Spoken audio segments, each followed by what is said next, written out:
Mr. McGee, don't make me angry. You wouldn't like me when I'm angry. You are about to listen to the Totally Super Awesome 80s Reboot Overdrive podcast.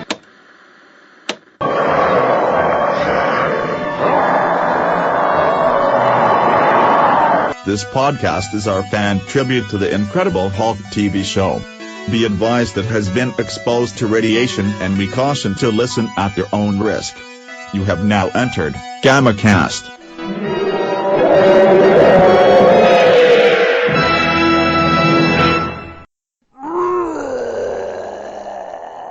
And welcome to the GammaCast.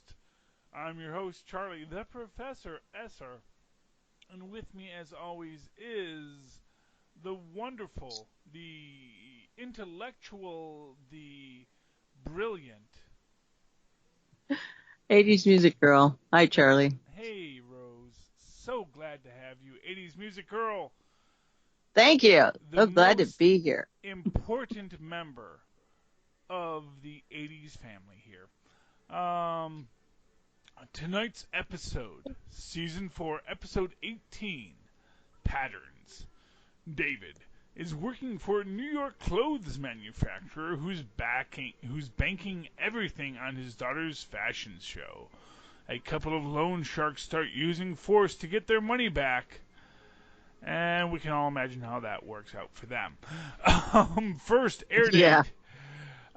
May 22nd, 1981. This is a really interesting episode, if for nothing else, just the fact that David really isn't sticking his nose where it doesn't belong, which is not something we see very common for him. This is a moment where other people are putting his nose where it doesn't belong. Exactly. And, it's an interesting dynamic in it, in the sense, don't want to get too political here, but the fact that the father, Eddie Brandeis, played by the wonderful, Sam Brandeis, played by Eddie Barth, really is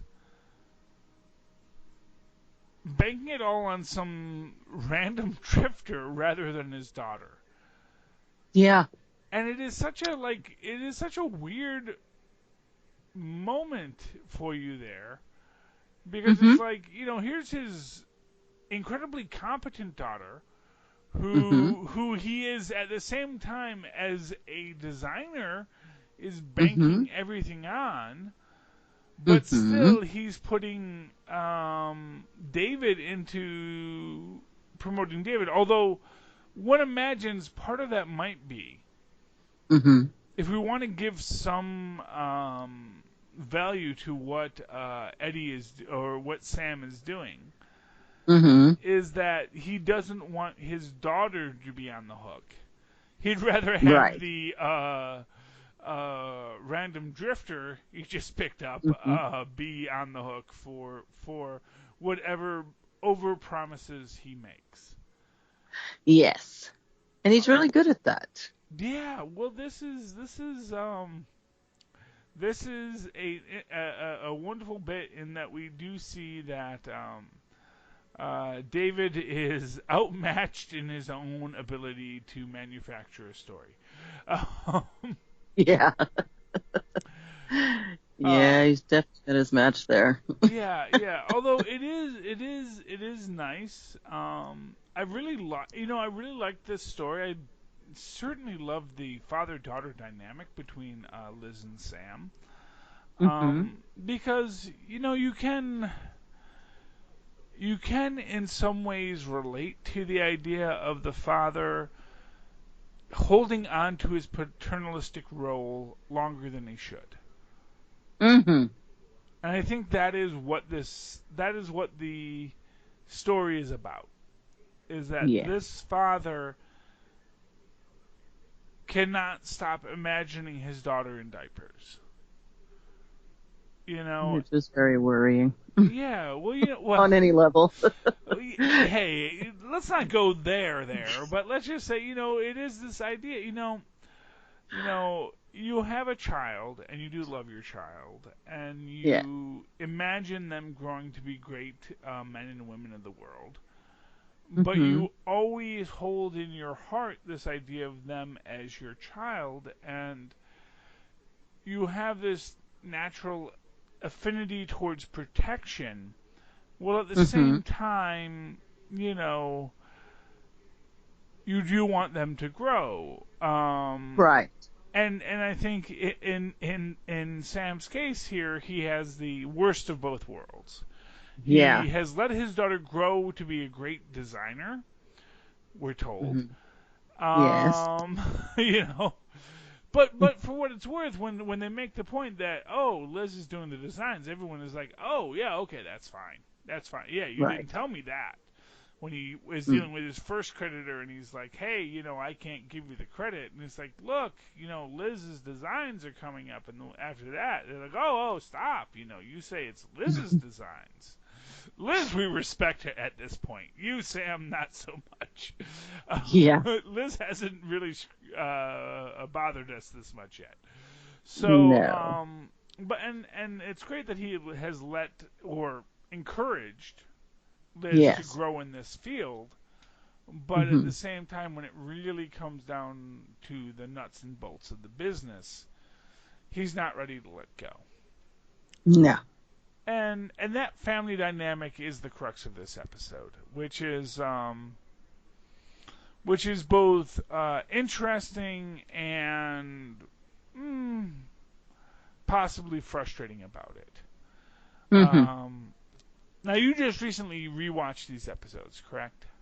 Yes. Yes. I have watched these episodes recently, but it's been a little while, so I may be a Mm-hmm. little short on the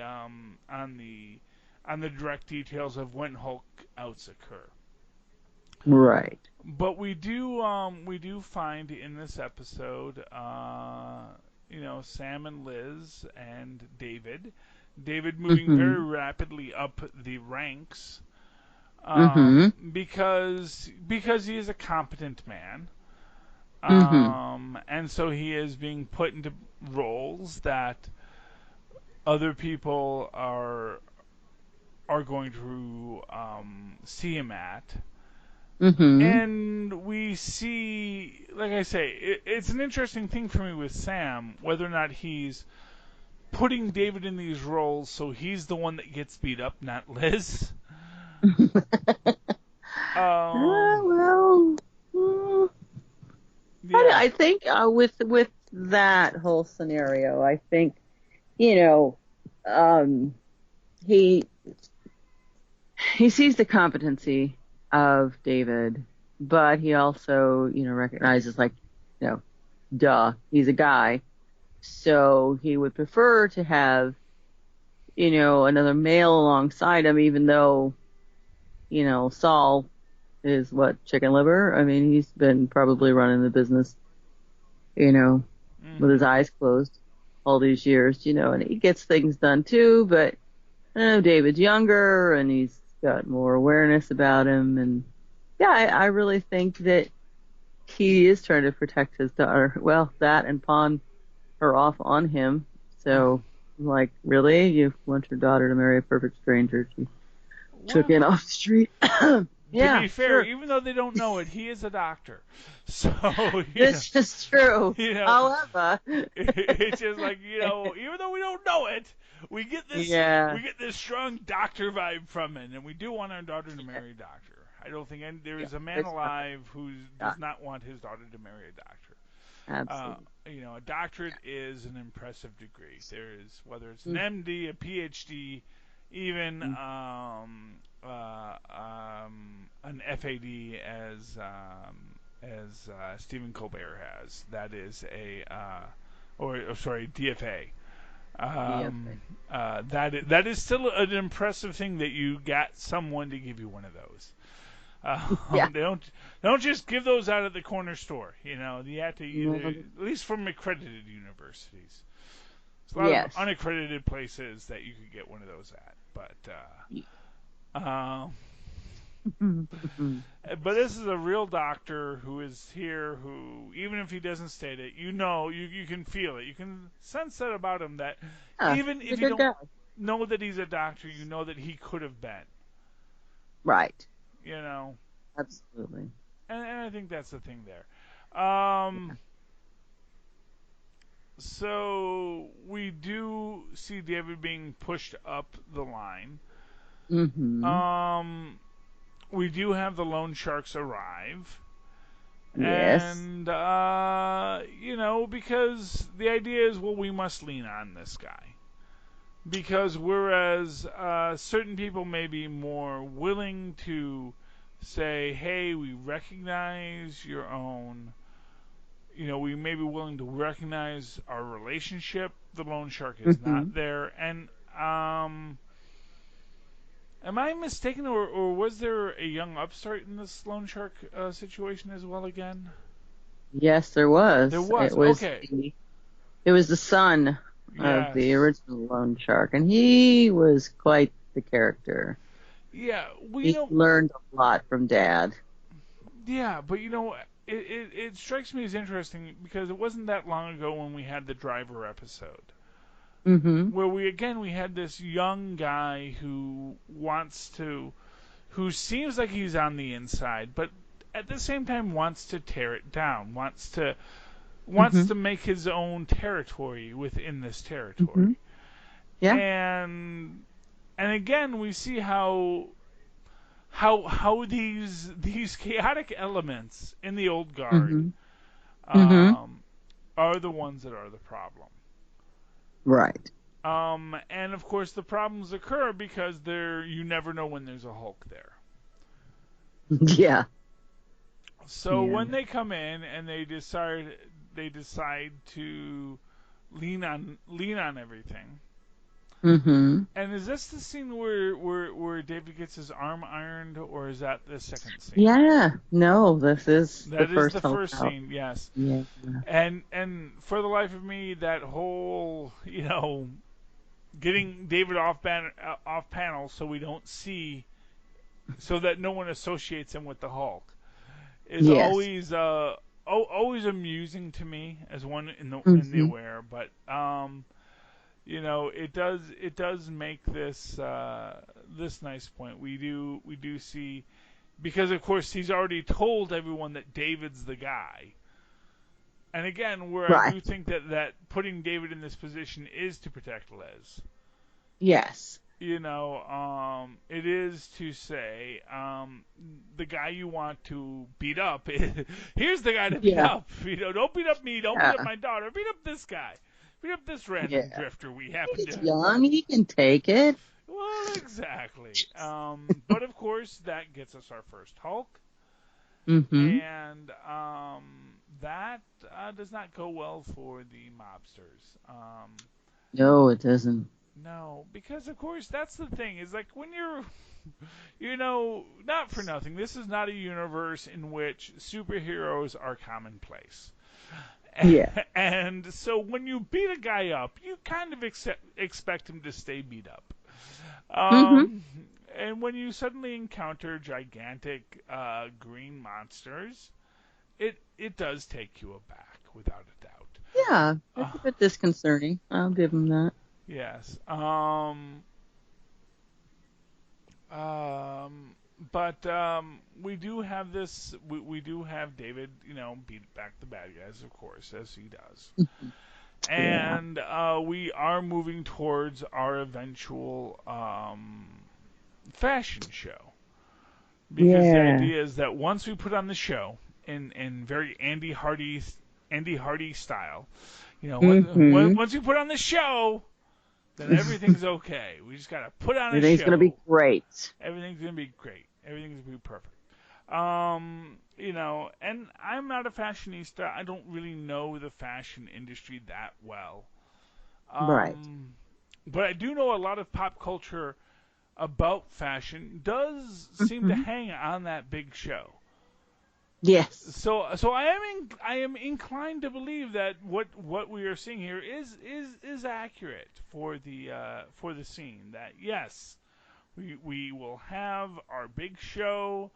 The buyers will see it, and then they will Mm-hmm. know that the name to look for next season is Liz Brandeis. Brandeis. Yeah. Yes. So, and for what it's worth, our father Sam, he makes again lots of promises that he knows he can't Mm-hmm. keep about Yeah. when money will be showing up, even though obviously the money can't show up at that point. No. It's like he's promising it on the contracts that we'll get once we have the show. Yeah. Even though obviously, once the show occurs, after the show, we can maybe start, neggling on the contracts, but we're not going to have a final Right. contract, 30 minutes into the Right. show. And Well, no. But remember, they were banking on those blouses that they sold at one distributor forever. yeah, Remember, that was their bread and butter, and then they came in and terminated the contract. yeah, So and that ultimately, is, yeah, and that is the thing. And thank you for reminding me of that because I'd actually forgotten about that particular point. not a Um, yeah, so they did have a constant they had a cash flow. This problem. actually reminds me when I first moved to New Jersey, I had a gig with a company that was formerly the production arm of Major League Baseball, but then got spun off into its own company, and then Major League Baseball took their own production in-house. Right. And they had a set of clients that were their bread and butter, that were just, Mm-hmm. they had this thing that they had this influx of capital that they knew and they relied on. Mm-hmm. And then they started to work out where they would find their next business lines. Mm-hmm. And it did work for a very long time, but of course, as with anything where you have that line coming in, you have to deal with the fact that other lines exist, and Mm-hmm. that line may not always be there for you. And at the worst Yes. possible moment, that line gets pulled for Brandeis Fashions, Mm-hmm. which I don't think was their name. Um, No, it was Brandis Designs. Yeah. That Oh, was was Liz and Brandis the Sam. name of it? I'm not. I don't recall. But I can't remember who the distributor was for the yeah. blouses. But that's fine. But the point is that the blouses did not go where they were going to go. And of course, in a fashion industry, when you're expecting an order and that order cancels, you Mm-hmm. actually have a bunch of blouses now Yeah. that now you have to sell on the cheap. Mm-hmm. So not only is it a loss of future capital, it's a loss of current capital. Yes. So they are really stuck, and so everything is reliant on the show, Yeah. and Not to mention the fact you had to can everybody yeah, that everyone worked everyone there. has to get everyone. Well, I believe officially they were layoffs. Well, yeah, it was the Yeah, 80s. the idea of a layoff is, we have to let you go, but we are going to call you back.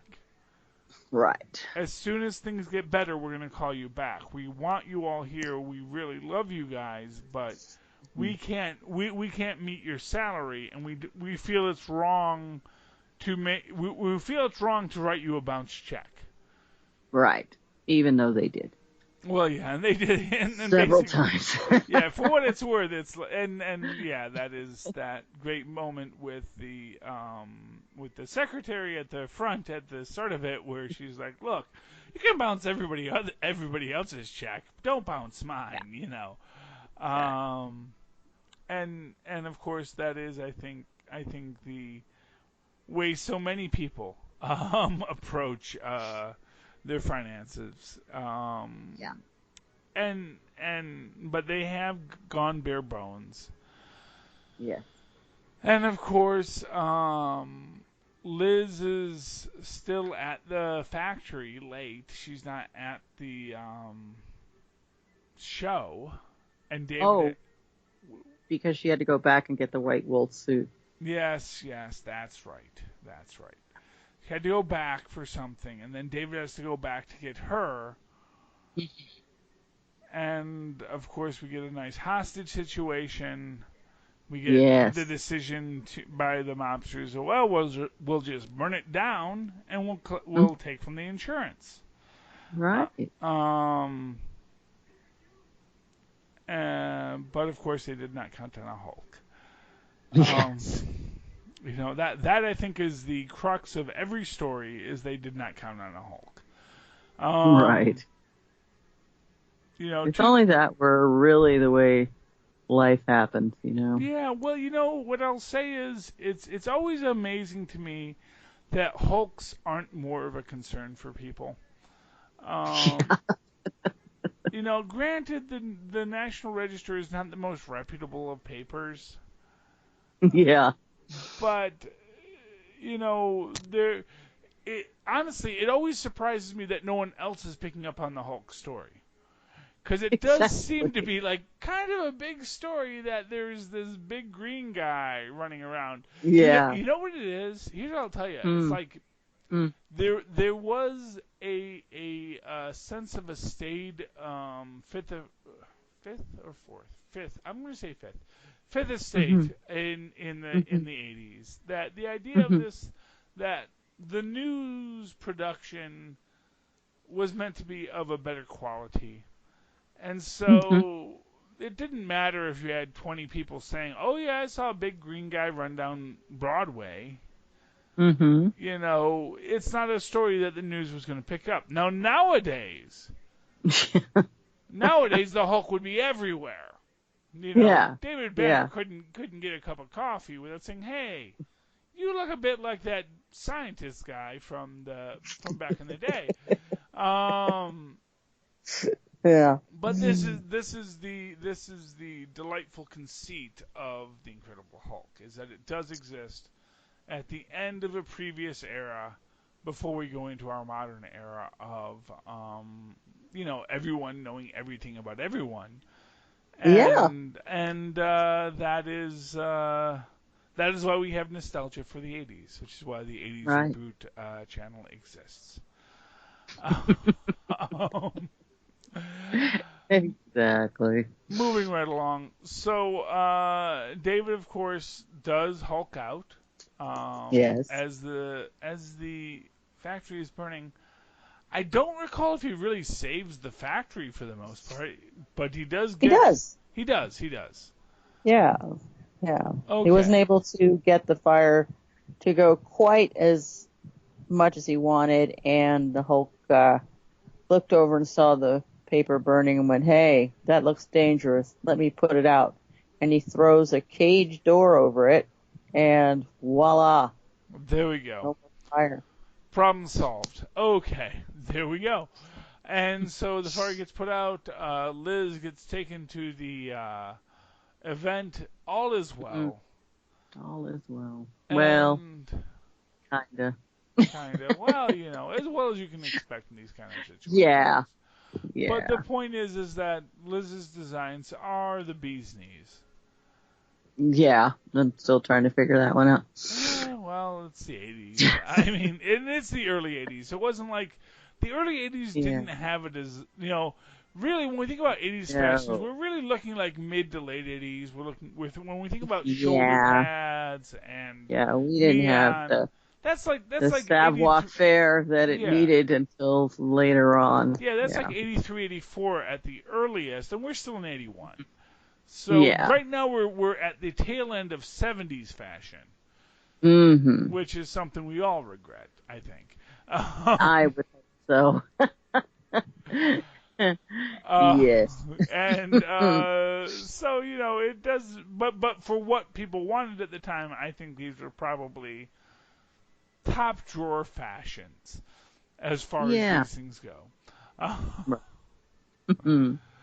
Um, but we do get our Hulk. We get our Hulk in the middle of the fashion show. Yeah. Which of course is always, it's this idea that I think the writers always try to find when they decide to do a piece, and Mm-hmm. so much of Hulk is genre specific, whether it's a cop show or a prisoner show or a race car show or a football show or a Mm-hmm. fashion show. Mm-hmm. I do feel that the writers intend to say, well, what if the Hulk walked down a runway? Yeah. As much as what if the Hulk was in a race car or what if the Hulk was in a wrestling ring? It is always what if the Hulk was on the runway at Fashion Week, and that is what we get here. Yeah. Yeah. But somehow it doesn't hurt the sales. I'll tell you that much. No. Yeah. Because people love the spectacle. What can you say?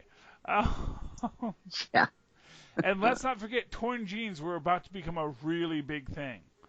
See, there you go. That's See, where they got that idea so from. I'm going to headcanon that right now.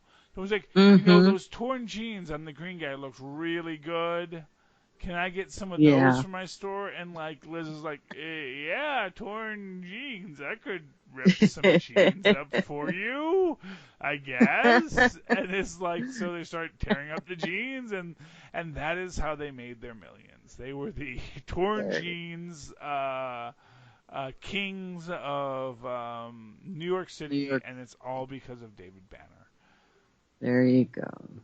Now remind me, does David come back at the end, or does this end with people talking about how awesome David was? No, he comes back at the end. He does come back at the end. They have a photo shoot of her models and her fashions, and they offer to take David to the bus, and he says, "No, it's okay, I can handle it. All the best to everybody," and off he goes. And hitchhikes down the road. Yeah, because, not for nothing, David does need to maintain that anonymity. He does. And it's like, if they do drive him to the bus and someone says, well, was anyone here? And people are going to say, oh, yeah, that guy, I drove him to the bus. What bus did he get on? Oh, I think he got on the 73 to Passaic. Okay, well, so it's more breadcrumbs for Jack McGee. Yeah. Yeah.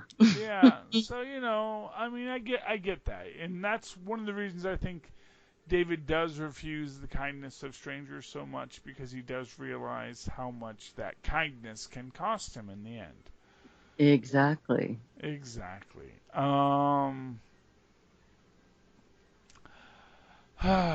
So David moves on, and we cue the Lonely Man music, and but at the same time, of course, the fashion house is saved. So the Hulk did his part for that, and like I said, it's totally headcanon now that the Incredible Hulk started the entire ripped jeans thing that exists to this day somehow.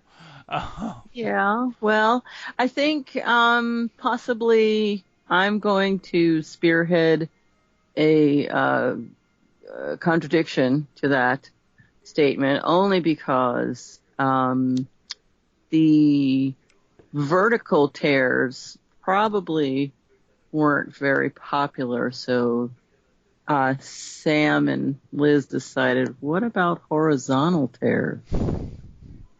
There you go. There you go. Fixes that problem. Well, the vertical tears never really work, but it's the knee They work break. for skirts. Well, vertical tears work for skirts. Well, gives you that whole cave woman look. But it's the knee. Well, we're talking about pants, and it's the knees and the pants, the tear in the knees and the pants. That seems to be the thing.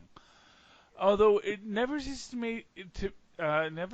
to amaze you how many in this day and age, cuts in Yeah. cloth. And it's like, I don't. And you have to buy those that way. I know, and it's weird to Can't me wait because it's like, 5 years for a knee to bust out or. oh, well, but I mean, now they actually have it all up the thigh, and not for nothing, just Yeah. because, I mean, it always, I mean, when I look at it, I think, oh, wow, I got a friend who's a cutter. It's like, gee, that's a little spooky on a certain level, when you have all those uniform cuts along it. It's like, I want to look as though my pants could fall off at any minute from wear and tear, yeah. and by God, I want to pay $400 for them in the process. Yeah, well, but hey, that keeps Brandeis Fashions in business, so good for Brandeis. I will say I'm always a little uncomfortable when they have Jewish characters named Brandeis, just because it's like the most famous Jewish guy in American history, Supreme Court Justice Brandeis. But I'll give him a pass on this. So I enjoyed this episode for the most part. Like I said, I liked the fact that it was a family drama separated from David. Yes. And I do think that sometimes that's the best episodes is when they do have that story that doesn't require David, even when David is helpful. Yeah. Even when he's there, he really isn't needed. Oh, yeah. Any final thoughts on tonight's episode, 80s Music Girl? Well, funny you should ask. I really enjoyed the long opening to our episode today. It's the rising of the sun, and then you're pulling it back, and then okay, it's a little bit more light. Oh, it's morning, and look at all of the aerial shots. You can even see the helicopter blades in the shades, shadows, and we know that this is New York because, by God, there's so much stock footage of New York and pushing garments across the street and showing fabricated stores that nobody ever heard of. And, it was comical. But then again, it set up the plot to the story. Yeah. So I'm poking fun. But it was interesting because I, remembered being in New York during that time, and there wasn't nearly. I was a little disappointed. Wasn't there enough taxi cabs on the road? They could have did at least 50 more taxi cabs in those shots. To be fair, it's my early. God, they owned those cities back then. I don't know if they do early, now. And the bars do close at 4, and by now it's 6. Yeah. So, but yeah. So even if you went home with someone, you may not need the cab right at 6. I mean, yeah, and that's assuming you actually closed the bar before you went home with someone, which in New York is kind of sad. Even in itself. Yeah. Yeah. It's like it's 4 in the morning. It's like, oh, you're left. I guess we gotta, yeah. Working too long. So I can see maybe fewer cabs on the road right at 6 a.m. And for what it's worth, I do like that stock footage. Here's where we are. I actually think I didn't say I didn't like it. I just thought it was a lot of it, and it was very impacting. Yes, we are in New York City, damn it. Yeah. There's Fashion Street in 7th. I know exactly where that is. I do as well. There's actually a big needle and button there now. Wow. See, now I gotta come back. Oh, yeah, we're all about monuments in New York City now, because it's all for the tourists. New York City is basically a Disneyland in which people live now. It's the people that live there don't give a shit. Well, you know what? Well, at this just point, put the cards on the table.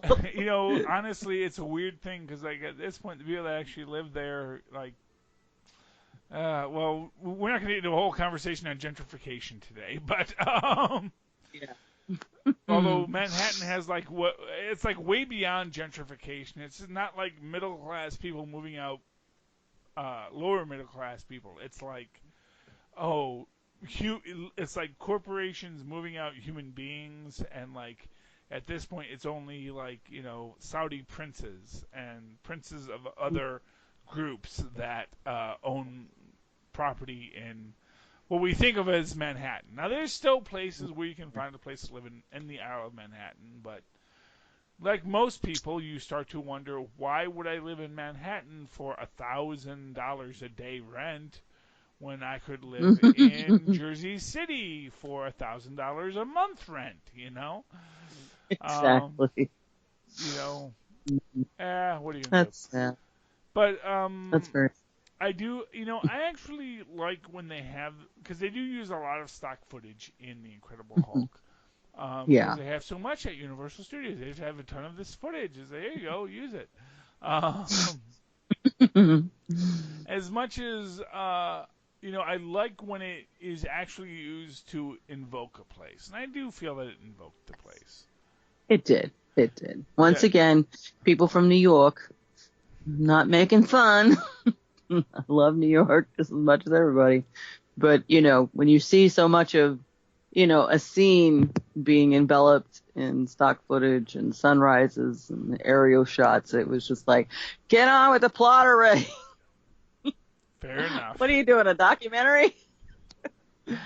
By the way, I did forget to give our director and writer credits this evening. This episode was directed by Nick Havinga, and of course the writers were Kenneth Johnson, who always gets the credit because he developed the series, and of course Ruben Letter.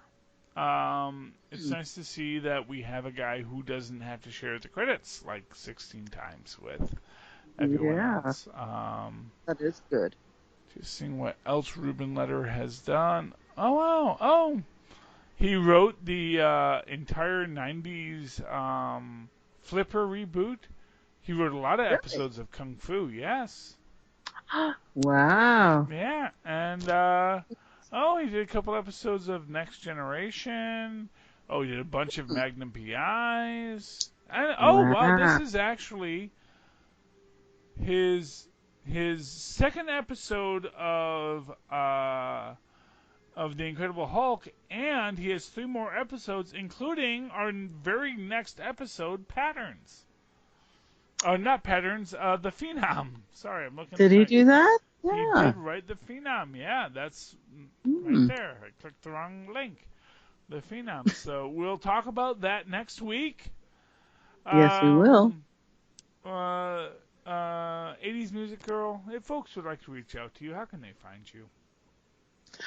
Well, I'm in Washington State, so I'll have to get on a bus or hitchhike. But I'm kidding. I am 80s Music Girl on Twitter and 80s Music Girl on Instagram and 80s Music Girl on Facebook. Okay.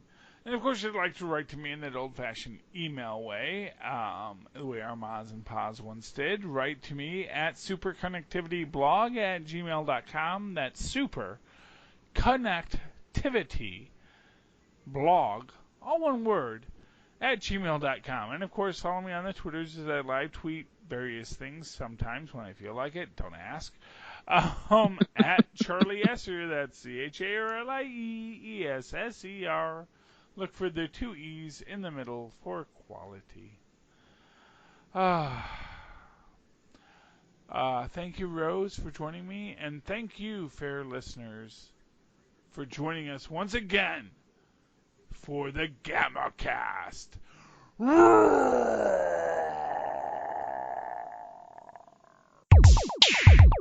We hope you've enjoyed this show.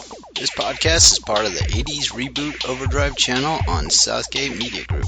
You can follow us on Facebook on the 80s Reboot group page. We're also on Twitter and Tumblr at 80s Reboot. We invite you to check out all the wonderful podcasts and blogs available at southgatemediagroup.com. And thank you for reliving the 80s.